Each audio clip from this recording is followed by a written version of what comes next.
નમસ્કાર, સમાચારોમાં હું છું આપની સાથે હિરલ મહેતા અને હવે વાત કરવી છે શક્તિના સંકટની।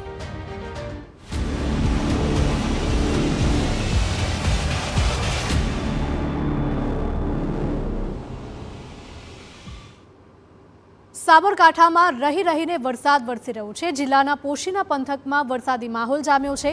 પોશીના અને આસપાસના વિસ્તારમાં વરસાદી માહોલ છવાયો છે। આંબા, મહુડા, આજાબાસ અને દાંતિયામાં વરસાદ વરસી રહ્યો છે। ગંછાલી, ગણેર સહિતના ગ્રામ્ય પંથકમાં પણ મેઘમહેર જોવા મળી રહી છે। તો સાબરકાંઠામાં રહીને વરસાદ વરસી રહ્યો છે। જિલ્લાના પોશીના પંથકના આ દ્રશ્યો સામે આવી રહ્યા છે કે જ્યાં વરસાદી માહોલ છવાયો છે। પોશીના અને તેની આસપાસના વિસ્તારમાં પણ મેઘમહેર જોવા મળી રહી છે। આંબા, મહુડા, આજાબાસ અને દાંતિયામાં વરસાદી માહોલ છે।